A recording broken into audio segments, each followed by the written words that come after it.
This is Tacoincidence, where we learn the secrets of breakthrough brand experience from the most brilliant leaders while we're on the search for the perfect taco. Join us on Taco Stop number 6, Adventures in Brand Impact. I met up with Davis Smith at Taqueria 27 in Holladay, Utah. In only 5 years, his outdoor clothing company, Cotopaxi, is rivaling legacy competitors with immersive experiences and purpose-driven strategies to do good that are deeply embedded into its brand DNA. I wanted to learn why he believes in the power of brand experience, what he does to create it, and how it's helped him thrive. All over tacos. It really doesn't get much better than this. We have the chorizo right here. I will put the duck in front of you since it's your go-to now. Wow. And then this is the al pastor. The Okay. Do you guys classic. want any fresh limes? Bingo. Great. Okay, That's cool. exactly I'll do right. that and return that. Thank you. Oh my gosh, it smells great. I think you're gonna love this one. I'm excited. Go you want for to do it? duck first? I'll do duck let's first. just swap these. Here. Oh yeah, good idea. Here, stick it right here. So my wife and we have 4 kids, Yeah. as you know, and we went down. We spent 5 weeks in Mexico last summer, in the Yucatan, so just south of Cancun. Little tiny town, 5,000 people, and we just go to the market all the time. And we made guacamole like every day, and I made like every morning we'd have is a smoothies dream from come like true. oh, it was amazing. So Yeah. the food was fantastic. There was a couple little taco places around, some other great food, and no tourists in this little tiny town. So it was awesome. Or very few tourists. So you didn't stand out at all, right? No, I blend right in. Yeah. I love that my kids got an experience. You know, I grew up in Latin America, as you know, and moved there when I was 4 years old. Lived there my entire childhood, and then moved back as an adult. Lived in Bolivia and Peru, and then Brazil with my wife and kids. And so yeah, I wanted my kids to make sure they had experiences there. You know, they develop a love for that community and that culture like I did. So it was special. That's cool. You are super big on like creating experiences for your family, for yourself, for your friends, for like your business. So where did all this like love for just and zest for exploring all that life has to offer, where does that come from? I didn't come from money. You know, my very middle class family, large family, 8 kids in my family. I'm the second of 8, and so we couldn't afford expensive vacations, but we were living in these kind of exotic, amazing places. Yeah.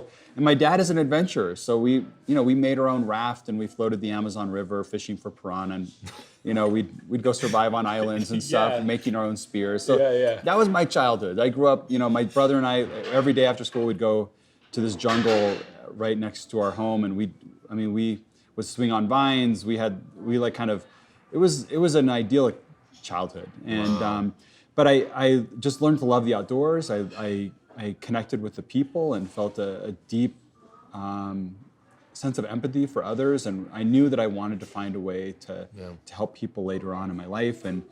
But the sense of adventure, like, it stuck with me, and so I've always, anytime that's all I think about really is like, when's the next adventure and who can I go on it with? And, I love having people experience some of this stuff for the first time. So it's a lot of fun. Yeah. So, and then, I kind of built that into this business, with Cotopaxi. Yeah. So it's something I believe in. I mean, because you started Cotopaxi, going up against like legacy brands, huge years of like almost a century. What made you decide to kind of go at it the way that you chose, and how has that looked for Cotopaxi? So I'd say, first of all, and go ahead and eat your chorizo taco. There was a why with this business before I knew exactly what I would do. I've known my entire life I needed to do something like this that could impact lives, and Something in outdoor retail, or something with the model? with a social mission. And I didn't know how to do it, and so I started my first business with that goal in mind. And my first 2 businesses didn't have a social mission. I didn't understand how to connect that mission to the brand or the business in a way that made sense. And so you're just building up experience. Like, this is how you run a business. This is how you grow a business. This is how you hire great people. This is, I learned a lot of mistakes along the way, but ultimately it kind of clicked, and I had this idea of that I could build a business that could inspire people to do good with me, that could move people to do good, and that would inspire people to, where it wasn't just me doing good or me like trying to help people, but it was like a movement. And I wasn't sure what that business would be at first, but within 48 hours of having this idea, I knew I would do something in the outdoor space. Really? Yeah. How did it just like came to you? Inspiration, like kind of combining a lot of your passions together, or? So it was basically, so I'd flown back. I was in China for work. I was living in Brazil, but I was in China for work, and I flew back to Brazil. It was like 40 hours of travel. So I was like pretty jet lagged, laying in bed, but couldn't sleep. This was on my mind. I like knew what the next move was going to be. Yeah, and that I felt this drive to go do something more meaningful. I was back in Latin America. We're living in this high rise, surrounded by people with a lot of money, and you look out the window and you see a shanty town right below you that you drive past. Right? Yeah, favela. Yeah, that you drive by every single day, and every day was a reminder of like, I'm really lucky. Like, I didn't do anything to deserve this life. I'm not better or smarter or more deserving or harder working than these other people. Yeah. I just got lucky in where I was born. And I knew that it was time. It was time for me. And so I resigned. I ended up resigning from my role as co-CEO of that last business. And I started, that night as I was laying in bed, I had some ideas start coming to my mind, and I wrote them down on my phone, kind of rolled over and wrote them down, and thought I'd be able to maybe go to sleep and come back to those thoughts in the morning, but more thoughts started coming. I wrote them down again, and then pretty soon I just left. I went out and sat on a couch and in our living room, and I was in Sao Paulo. Yeah, in Sao Paulo, yeah, and for 2 days and 2 straight nights, I didn't sleep. This entire, our slogan, Gear for Good, the Questival events, the early ideas for the Questival, the llama and the logo, like everything was the name Cotopaxi, which is the name of a volcano where I grew up in Ecuador. And that it just kind of came to me. I never had an experience like that before. I probably never will again.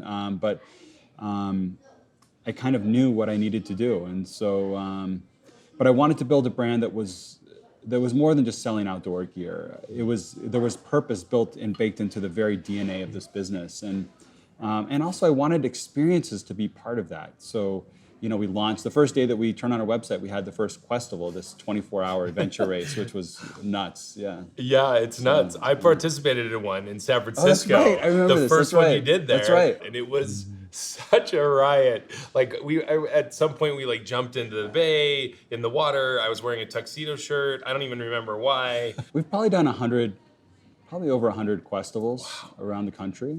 So the idea, like everyone, when you do the race, you sign up, you get one of our backpacks. So you're using our product the whole race. Yeah. And we have an app that we developed.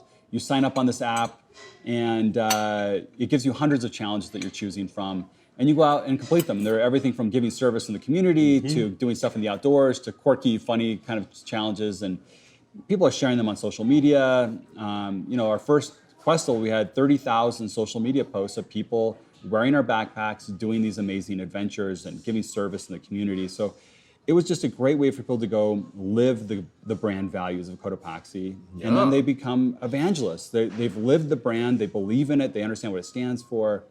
Yeah. And so that was pretty awesome. Totally immersive brand experience. Yeah. How has that been transformative for you guys as a business versus just going about like having a normal marketing department? How has experience, and why did you decide to make that kind of a hallmark of what it is that you're all about? So we target millennial consumers. But what I saw was there was an opportunity. This young consumer, I think they think a lot like I did around humanity. And just thinking we need to do more as a global community to lift others. Yeah. And millennials are especially passionate about this issue. And I thought, no one's done that. No one's built a brand around people, around humanity. And that's what I really wanted to do. And so, we wanted to inject it into everything that we did. So when you order from our website, you'll get a handwritten thank you card with your order that's written by a refugee. And it's their very first job. They're writing in their native language. They've been resettled here to Salt Lake City. They'll write it in Arabic or in French or whatever their native language is. And if you're a customer, you get this thank you card. And it's meaningful. Yeah. And it kind of ties back to that story. We have some great stories of the communities. I'm wearing some socks right now that are made out of Bolivian llama wool. It's one of these places I used to live. There's a little community of like 200 people. These tiny little communities. They make like $200 a year.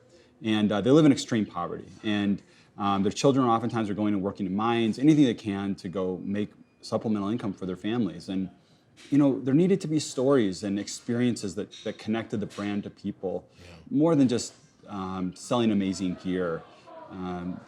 In our earliest days, I was in Brazil, I had the idea, I put together a small team of people that I felt I needed to go build the brand. Yeah. As we sat down, I kind of just laid out my vision for what I wanted this brand to stand for. And I remember talking about how I didn't want to be another outdoor brand that like sponsors some athlete to jump out of a helicopter and have an avalanche chase after them as they ski down a mountain. That to me just was not inspiring. It wasn't aspirational for me. It actually was out of reach for me. That wasn't something I would ever do. And I said, I'd rather, if we're going to sponsor anyone, I'd rather go sponsor a couple of kids that take a year out of work or school and they go travel the world connecting with communities and giving back and serving others. And that's who we are. That's what we stand for. And so we've tried to build a brand around that. So in that whole process, it's super inspiring, but I would imagine that there was also maybe some pushback from either investors or friends or like, oh, that's too pie in the sky. That's too, like, what did that pushback look like? So, a lot of... Or was there pushback? Oh, there was pushback. Yeah, there was pushback. a lot of investors just said, what's the ROI on doing good, right? Yeah, exactly. You're giving away money before you make money. That doesn't make sense to us. Like, there were a lot of investors that were just like, look, I'm not interested in funding a benefit corporation. You guys are going to be giving away money for years before you make anything. And that's been true. We've given away every profit we've ever made and more. But I believe that long term, this business is, we're building a viable brand and business that will be able to sustainably do good and create returns for investors. And it's also a very saturated space, a very, very competitive industry, thousands of outdoor brands. And, how do you stand out? But, this mission, because it's so core to who we are as a company, as a culture, as a brand, that people feel the authenticity behind what we're building, and that matters. What's at the heart of that for you? Like, what gets you up every day and so energized and excited about making Cotopaxi be successful? Yeah. I think it really boils down to, I believe that all humans, all people have equal value. That not one of us is more valuable than some other. And anyone that's spent time traveling and seeing other people, you can't help but just have that touch you. And I went to the Middle East a few times, but I went to a refugee camp in Jordan and was able to interact with the people there, these amazingly brilliant, innovative, driven people that wanted to start new lives. And I, at the end of the day, was surrounded by these little children. And as I looked in their eyes, I couldn't help but look at them and see the eyes of my own children and just think they're so similar. They have dreams and ambitions, and they love their parents. And instinctively, one of these little boys grabbed my hands and walked up my legs, and then my body, and did a little backflip and took off his shoes when he did it, which I just thought was so polite and kind. And then all the little kids lined up and did this, and it was just a really special moment, a beautiful moment, where these children were able to forget that they were in a refugee camp.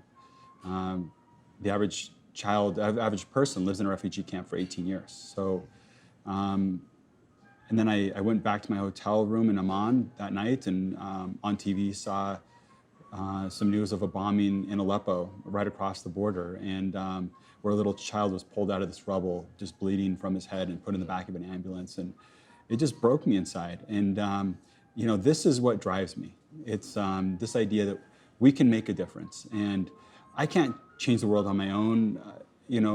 I can't change it with this business, but I can make an impact in a few lives, and I think if everyone in the world could see that and could have that hope, I believe we could eradicate extreme poverty in our lifetimes, and that's my hope, is that we can do that. And I hope that Cotopaxi can inspire others to try to find out ways to do that through their businesses or individually. So that's my hope.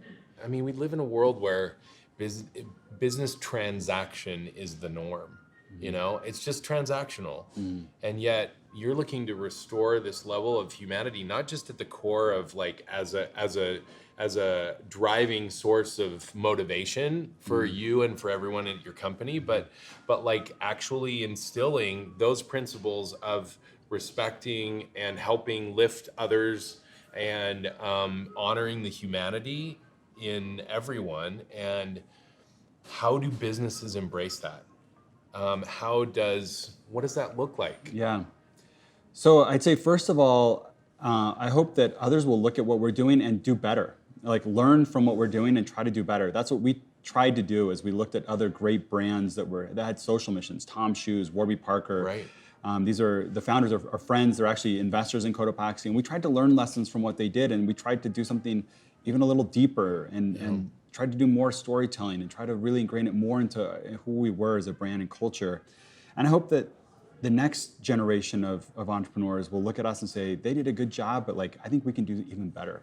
But I think that starts by, you have to embed this into everything that you do. You have to think about this in every possible way, every aspect of the business. You need to think about, how can I tie in this mission into what we're doing?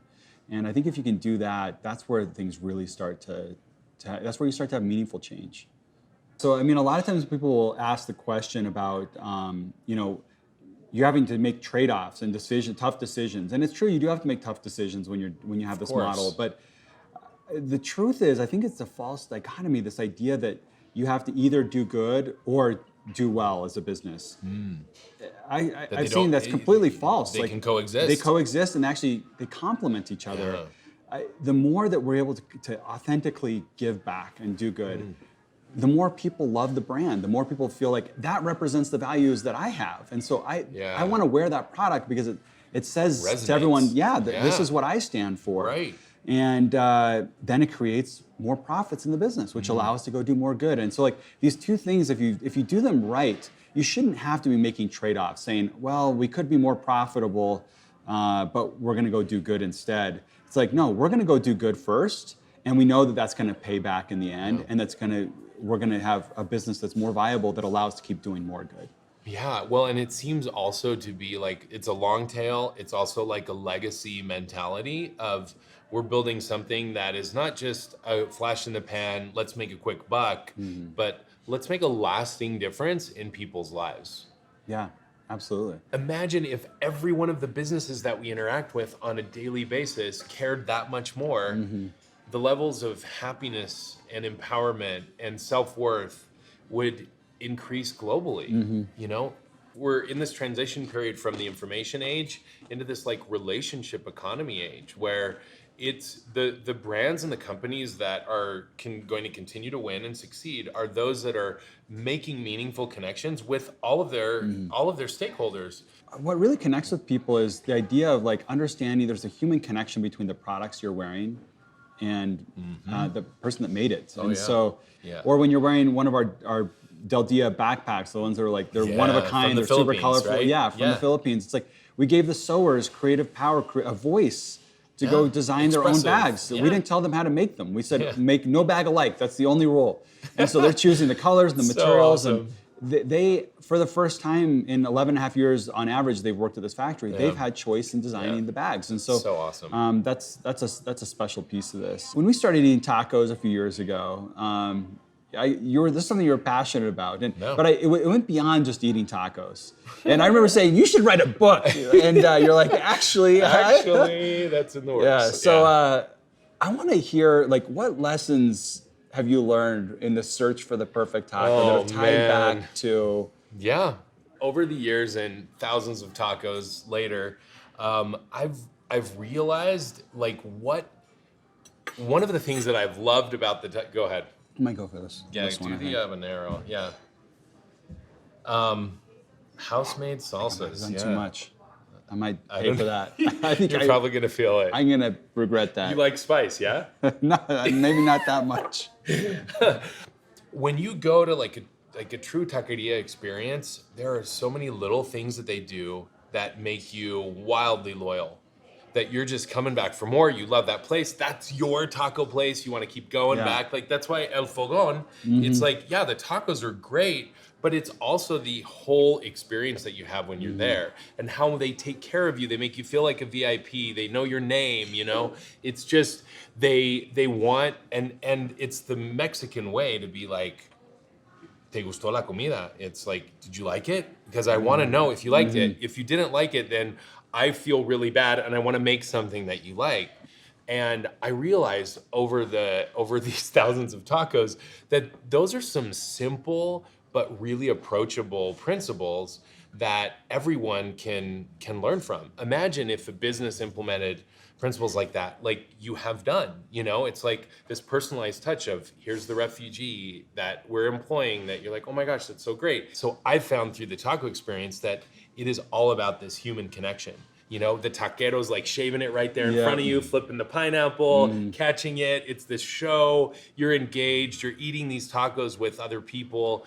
And it's a highly personal experience. Really cool about Mexican culture, the way they connect with each other and people. At Santos, we went to El Fogón. We were in Playa del Carmen for a New Year's weekend, and we went there and 4 times in 3 days. We loved it, and every time we were there, we asked for Santos, who was our server the first day, and we just had such a riot with him. Like he treated us like we were, you know, royalty and just took super good care of us, as did the entire team.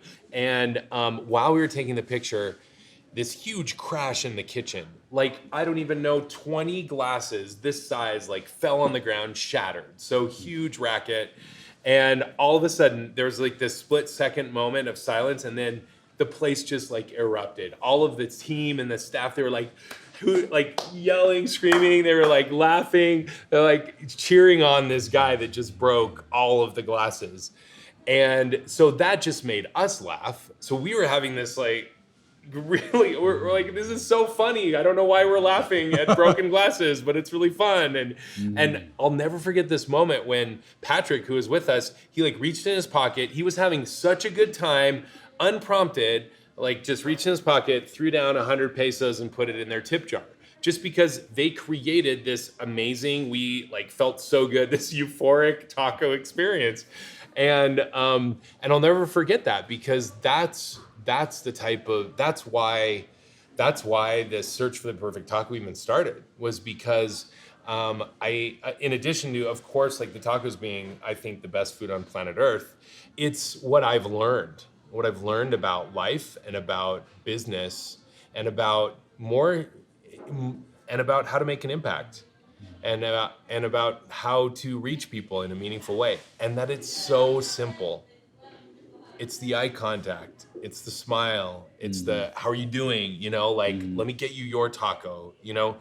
It's powerful. I mean, so the hypothesis is, wait, you mean I'm going to learn something transformative from my business or life from a taco stand in East LA? I'm like, absolutely. You know, one thing I love about tacos too, on this point, is that there's no right way to make a taco.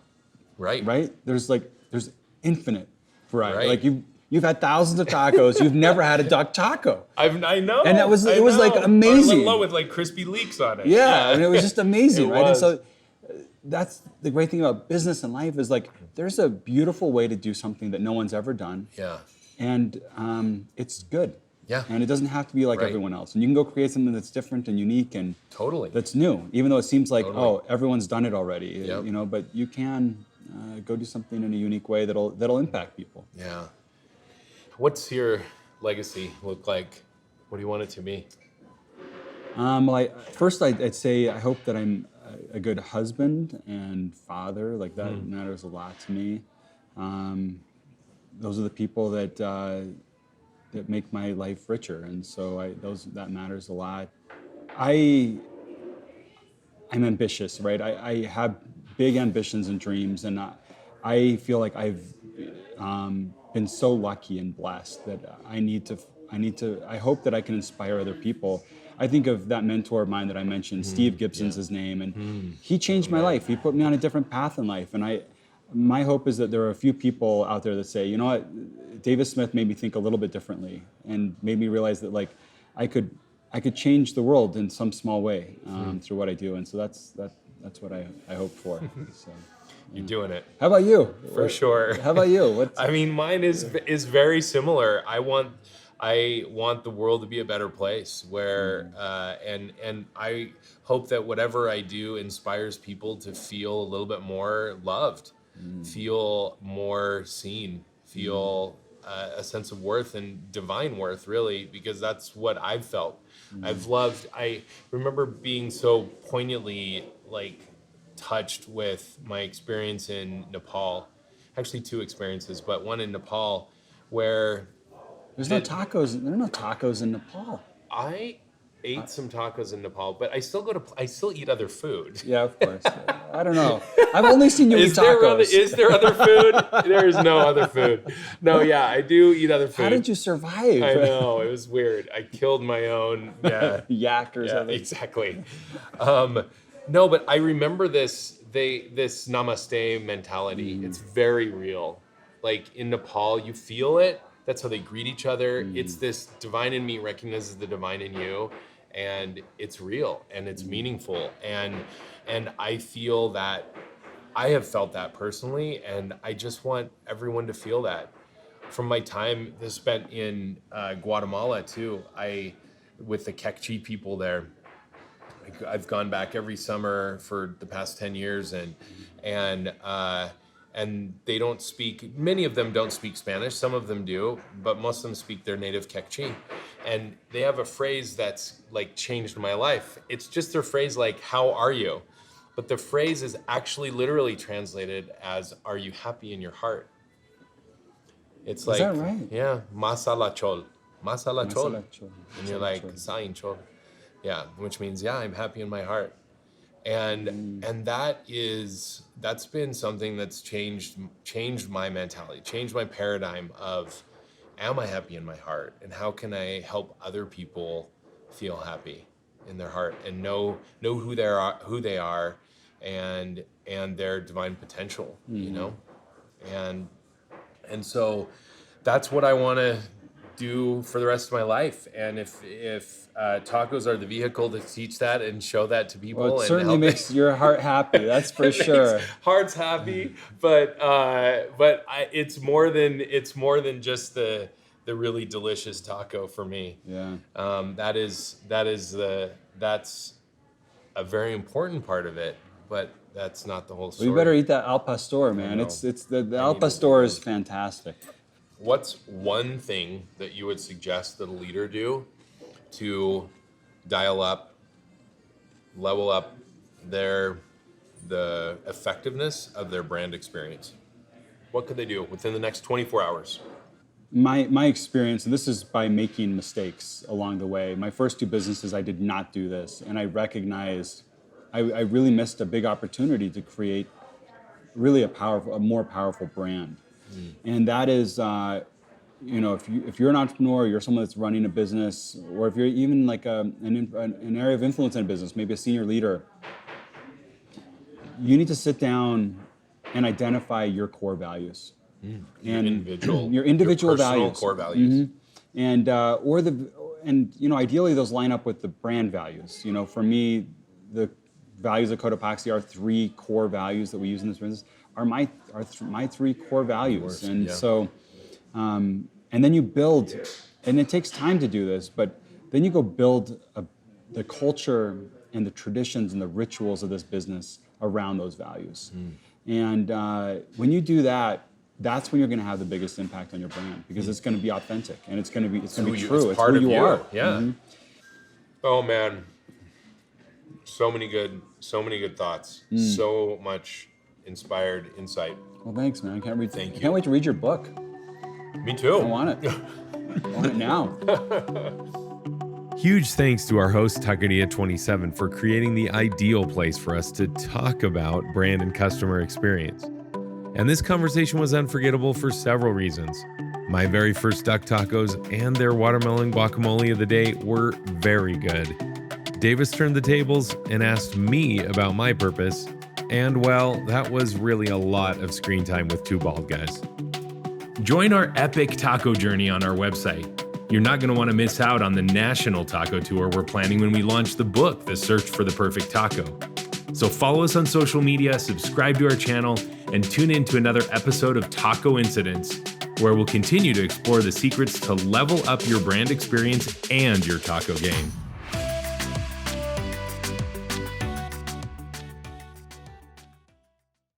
Okay, just throwing this in here. El Pilon. There's another place you recommended in Mexico City, and it's like a place that's like really famous, I think, for fish. They do a lot of fish and seafood stuff. Contramar? Contramar. Oh. That place was unreal. Oh my gosh. I know. We need to go together. Yeah, we do. We need to go together because plus, I don't know if you've wandered around Latin America with another bald white guy, but I have a cousin who you know, McKay Thomas, yeah. And we look very similar like you and I do. And dude, it's just like everyone just stops and smiles Like, and says, they're like gemelos, they're like twins. So actually, maybe the three of us should go together. We should go. They'd be triates, man. Yeah. They'd be like, who are these? This is like freak of nature. Why don't these guys have hair on their heads? And they're so white.